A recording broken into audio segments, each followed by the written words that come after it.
1 wicket और अक्षर पटेल ने 2 विकेट हासिल किए 4 ओवर में 35 रन खर्च करके, और एनरिक नोकिया ने 2 विकेट लिए 4 ओवर में 65 रन खर्च करके। अब मुंबई इंडियंस ने 235 रनों का लक्ष्य दिया था और दिल्ली कैपिटल्स ने इस मैच में 205 रन ही बना पाई है। दिल्ली कैपिटल्स 8 विकेट के नुकसान पर। पृथ्वी शॉ ने शुरुआत अच्छी देने की कोशिश की, लेकिन डेविड वार्नर का साथ नहीं मिला। वार्नर 10 रन बनाकर आउट हो जाते हैं। पृथ्वी शॉ 66 रनों की पारी खेलते हैं। 40 गेंदों का सामना उन्होंने किया। 8 चौके और 3 सिक्स उनके बल्ले से हमें देखने को मिला। अभिषेक पोरेल 31 गेंदों में 41 रन बनाकर आउट हुए हैं। धीमी पारी खेली है, लेकिन उस समय टीम को जिस तरीके की, जिस सिचुएशन की नीड थी, कुछ उसी तरीके की उनकी पारी रही। अगर पृथ्वी शॉ टिके रहते और अभिषेक पोरेल भी अगर टिके रहते तो शायद ये मुकाबला कुछ और होता और हम कह रहे होते कि ग्लोबल भारत टीवी ने आपको जो प्रेडिक्शन दी थी वो गलत साबित हुई है। ट्रिस्टन स्टब्स नाबाद लौटे हैं। 71 रन बनाकर ट्रिस्टन स्टब्स लगातार दिल्ली के लिए अच्छी बल्लेबाजी कर रहे हैं। लगातार दिल्ली के लिए वो शानदार बैटिंग कर रहे हैं और इस मुकाबले में 25 गेंदों का सामना किया, 71 रन उन्होंने बनाए। 284 की स्ट्राइक रेट, 7 सिक्स, 7 छक्के ट्रिस्टन स्टब्स ने इस पारी में लगाए। हाँ, पंत 1 रन बनाकर आउट हुए। अक्षर पटेल 8 रन बनाकर आउट हुए। ललित यादव 3 रन बनाकर आउट हुए। Kumar Kushagra golden duck. जाई रिचर्डसन 2 गेंदों में 2 रन बनाकर आउट हुए हैं। तो आखिरी ओवर में गेराल्ड कॉट्जे ने 4 विकेट ले लिए, 3 विकेट लिया आखिरी ओवर में। गेराल्ड कॉट्जे का जो स्पेल था वो बहुत मामूली जा रहा था इस मैच में, लेकिन अंतिम ओवर में जिस तरीके से अंतिम ओवर इस मैच में दोनों ही पारी में मुंबई इंडियंस के नाम रहा है। पहली पारी में रोमारियो शेफर्ड ने लगा दिए थे 32 रन, और यहां पर यानी जब दिल्ली कैपिटल्स बल्लेबाजी कर रही थी तब गेराल्ड कॉट्जे ने शानदार गेंदबाजी की। हालांकि पुछल्ले बल्लेबाजों को, टेल एंडर्स को उन्होंने आउट किया, लेकिन देखिए एंड ऑफ द डे आंकड़ों में यही जाएगा कि इस मैच के टॉप विकेट टेकर गेराल्ड कॉट्जे रहे। उन्होंने 4 सफलताएं दिलाई टीम को। 4 ओवर का उनका स्पेल रहा, 34 रन उन्होंने खर्च किए, 4 विकेट लिए। जसप्रीत बुमराह, क्या गजब की गेंदबाजी की है। जसप्रीत बुमराह ने 4 ओवर में 22 रन, सिर्फ 22 रन, और उन्होंने 2 सफलता जो है मुंबई इंडियंस को दिलाई। आकाश मडवाल थोड़े से महंगे साबित हुए, 4 ओवर में 45 रन खर्च किए, लेकिन विकेट का कॉलम उनका खाली रहा है। रोमारियो शेफर्ड के लिए दिन बेहद शानदार रहा। उन्होंने 1 विकेट हासिल किया 4 ओवर में के उनके स्पेल में। 54 रन उन्होंने हालांकि खर्च किया। ये वही बात हो गई कि जितने रन उन्होंने बनाए उतने उन्होंने लुटा दिए, लेकिन पता था जब वो रन लुटा रहे थे तब भी साफ हो गई थी ये बात कि मुंबई इंडियंस यहां से मुकाबला हारेगी नहीं।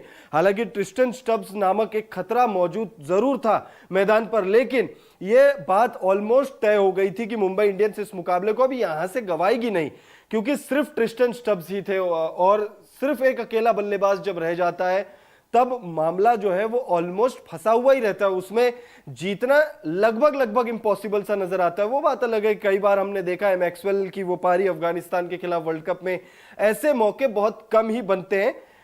अमूमन यही होता है कि आपको कम से कम 2 से 3 बल्लेबाज आने बाकी हो और एक बल्लेबाज आक्रामक अंदाज में खेले तो जाके आप मैच जीतते हो। उसके बाद अगर आप देखें, मोहम्मद नबी भी विकेटलेस रहे। 2 ओवर में 17 रन उन्होंने खर्च किए, और पीयूष चावला 2 ओवर में 32 रन उन्होंने खर्च किए हैं और वो भी विकेटलेस रहे, यानी उनका विकेट का कॉलम जो है वो खाली रहा।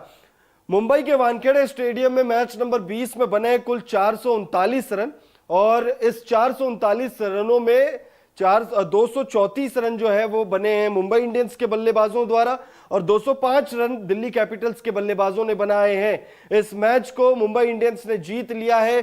सीजन 17 यानी आईपीएल 2024 की पहली जीत। 3 मुकाबलों में मुंबई को हार मिली थी, जिसमें से घर में भी मुकाबला हारी थी मुंबई की टीम, लेकिन अपने घर में जीत का खाता जो है वो शुरू कर दिया है।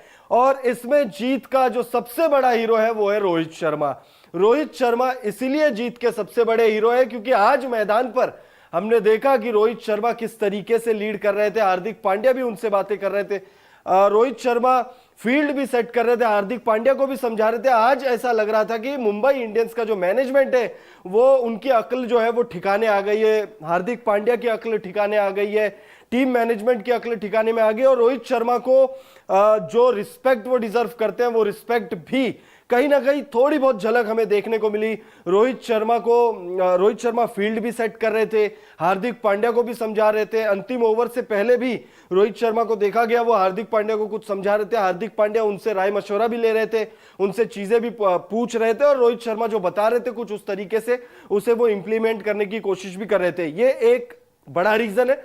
दूसरा रीजन जो बड़ा फैक्टर है जीत का, वो रोहित शर्मा ने जो जिस तरीके से शुरुआत दिलाई थी, रोहित शर्मा ने पारी का आगाज जिस तरीके से किया था, पहले 6 ओवर में ही मैच जो है वो दिल्ली कैपिटल्स के पाले से बाहर चले गई थी।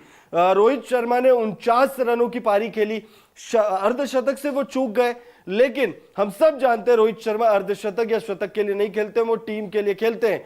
आप लोगों के कमेंट्स भी लेंगे हम, तो कमेंट्स भी करिए आप लोग इस मैच में। आप लोगों को क्या लगता है कि किसने दिल्ली कैपिटल्स के लिए काम खराब किया और किसकी वजह से मुंबई इंडियंस से मुकाबला जीती है? अपनी राय आप लोग हमें जरूर दीजिए। ग्राफिक्स के माध्यम से तमाम जानकारी और तमाम चीजें हम आपको बताते रहेंगे और लगातार लाइव सेशन लेकर आते रहेंगे आप लोगों के बीच में। आईपीएल 2024 का मैच नंबर 20 ये खेला गया और यह मुकाबला मुंबई के वानखेड़े स्टेडियम में खेला गया और इस मैच में मुंबई इंडियंस ने पहले बल्लेबाजी की और पहले बल्लेबाजी करते हुए 234 रन लगा दिए। 235 रनों का लक्ष्य था दिल्ली कैपिटल्स के लिए और दिल्ली कैपिटल्स इस लक्ष्य के बोझ तले ऐसी दबी कि जीत तो खैर बहुत दूर नजर आ रही थी और हम लगातार आपको प्रेडिक्शन के माध्यम से ये बता चुके थे, आज भी बताया था। और जो पिच रिपोर्ट हमने करी थी उसमें भी हमने आपको बताया था कि मुंबई इंडियंस इस मुकाबले को जीत सकती है। चांसेस बहुत ज्यादा है, चांसेस इसलिए भी ज्यादा है क्योंकि 3 मुकाबले हारने के बाद मुंबई इंडियंस इस मुकाबले में मुंबई इंडियंस ने कदम रखा था। अब इस मुकाबले को जीतने के बाद पॉइंट्स टेबल में भी बड़ी हलचल हमें देखने को मिली है। इस मैच से पहले मुंबई इंडियंस 10वें नंबर पर थी और दिल्ली कैपिटल्स 9वें नंबर पर थी। इस मैच के बाद दिल्ली कैपिटल्स 10वें पर चली गई है और मुंबई इंडियंस 8वें नंबर पर आ चुकी है। मुंबई इंडियंस 4 मैचों में 1 जीत और 3 हार के साथ अब 8वें नंबर पर पहुंच चुकी है और 10वें नंबर पर दिल्ली कैपिटल्स। बाकी टॉप 7 में कोई बदलाव नहीं है। बाकी आरसीबी, मुंबई इंडियंस और दिल्ली कैपिटल्स, बस इन तीनों का ही जो पोजीशन है वो चेंज हुआ है। तो 7वें नंबर पर अब 8वें नंबर पर मुंबई इंडियंस आ चुकी है, 10वें पे दिल्ली कैपिटल्स और 9वें पर आरसीबी है। अगर हम टॉप 4 की बात करें, क्योंकि मैटर तो वही करता है भाई, टॉप 4 में कौन है और टॉप 4 में कौन रहेगा, बस उसी का पूरा खेल है। बाकी तो 6 टीमें बस यहां पे क्या कहते हैं वो कोटा पूरा कर रही है अपना, क्योंकि अगर आप टॉप 4 में फिनिश नहीं करते हो तो फिर तो आप खिताबी जंग से बहुत दूर हो, प्लेऑफ से आप बहुत दूर हो। तो पहले नंबर पर आरआर है, 4 मुकाबले खेले और चारों में जीत हासिल हुई है। कल भी क्या शानदार जीत राजस्थान रॉयल्स को मिली है आरसीबी के खिलाफ। दूसरे नंबर पर केकेआर है और केकेआर की टीम 3 मुकाबलों में 3 मैच जीत चुकी है। दूसरे नंबर पर है सीएसके, 4 में 2 जीत 2 हार और एलएसजी 3 में 2 जीत और 1 हार है। तो टॉप 4 में आरआर, केकेआर, सीएसके और एलएसजी। तो पॉइंट्स टेबल पर काफी हलचल हमें देखने को मिला है और काफी कुछ इस मैच में हमें जो है मैच में काफी रोमांच देखने को मिला।